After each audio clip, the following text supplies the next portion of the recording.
The Kingdom of Morocco is battling terrorism, poverty, desertification and discrimination against women.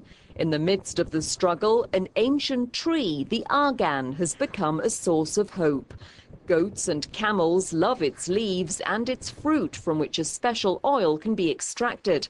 It's Morocco's green gold, a key tool in efforts to promote sustainable development in rural areas. The wild argan tree is endemic to Morocco, but over the last 100 years, more than a third of the argan forest has disappeared.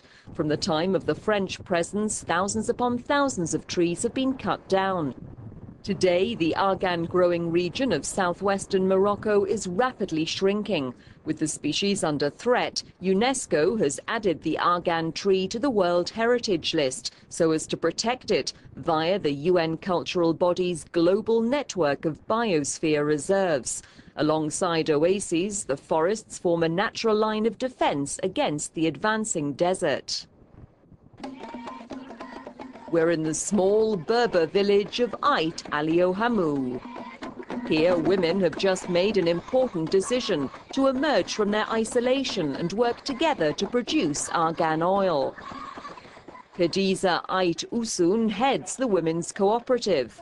This all-female production unit is eager to make its mark on the domestic market. Later, members hope to set their sights even further afield. Their boss ensures that hygiene is respected. The women must wash their hands with soap, no henna on the skin is allowed, and rings and bracelets are removed. Before the cooperative was created, the production of argan oil was a lot more laborious and difficult for us. Each woman had to find her own customers at the weekly market. That's no longer necessary. Now the women work together in premises that belong to us collectively. It's a new experience. There isn't yet a machine to break the extremely hard argan nuts. Working together, the women talk, sing, and increase their productivity. The Argan project, which this cooperative is part of, wants to improve the quality and quantity of oil on the market, as well as guaranteeing a more regular flow of production. Right now, within our workroom, we feel a motivation and an exceptional strength of will compared to before, and we want to take this project forward. We have a drought problem. The argan tree resists drought, so its oil is the only resource I can live off. I'm asking for a fair price for the work I put in. Supported by the Moroccan government and the EU, the Argan project aims to boost women's incomes as well as their social status within their families and villages. Now they're beginning to play an important role in the region's economic life. Before, neither argan oil nor women had a value. Now both are valued and esteemed, and with the creation of our collective, we're proud to generate significant returns.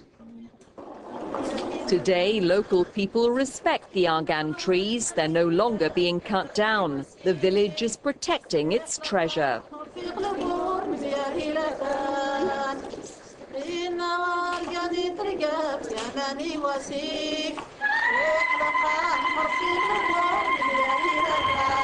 Out and about, the head of the Argan Tree Project is doing his bit. To create women's cooperatives, men too must be convinced. Sadiq Idrissi has already brought together 42 cooperatives, incorporating 2,000 women. His objective for next year is to double the number of those involved.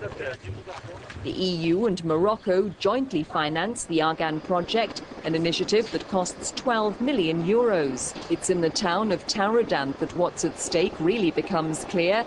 Together with 5 other cooperatives in the region, the women of Ait Aliohamou have created a so-called economic interest group. For a semi-automated production process, bottling, and for the conquest of Asian, American and notably European markets, it's better to go forward together. A single cooperative can't commercialize its argan oil. That's why they've formed an economic interest group to come together and give value to the oil. The next day, the head of the Argan project is visiting the rural community of Belfar, much further south, bordering the sand dunes. What matters here is halting the advance of the desert. Over a year, intensive farming of tomatoes, for example, uses 8,000 tons of water per hectare. The shoots of young argan trees only consume 30 tons. This colossal saving counts in a country where the water table is falling by 1 meter every year. The water table is now 250 meters down. Also, we have sand advancing. On the other hand, argan trees consume very little water compared to intensive farming. Here on the Taxbeat site, a local association is in charge of a brand new 42-hectare plantation. It wasn't easy to convince villagers to embark on the project, says the president of the Al Wada group, but following repeated droughts, opinions are beginning to change. Wheat farming doesn't pay as well as it did in the past. Argan brings in more money. That's why we're trying to convince people to plant argan trees.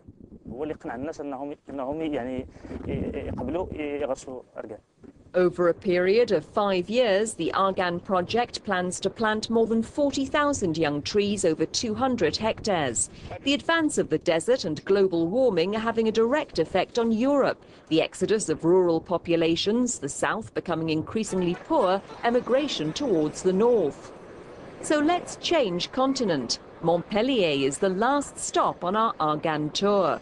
It's in the French department of Hérault, which finances the planting of thousands of argan trees in Morocco. Then there are private initiatives. Patrick Costi imports argan oil from Morocco and distributes it himself. Rich in vitamin E, it's a health and beauty product becoming increasingly popular with European women. As a food, it forms part of the Berber-style breakfast in the Costi household. Patrick, the son of an apple farmer in Normandy, is married to Fatima, whose family have farmed argan trees in Morocco for 4 generations. First, I invested in a press to extract the oil. Then I set up a company in Morocco at first to develop the market, and then I arrived to develop argan oil commercially in France. There's been a big boom these last 3 years with a 30% increase in sales. Our aim, in fact, is to set up a sort of mini cooperative to get as many people working as possible. In her family's village in Morocco, Fatima now plans to introduce wind power, and she wants to launch rural ecotourism. All her best ideas come to her as she massages her face and hair with argan oil, of course.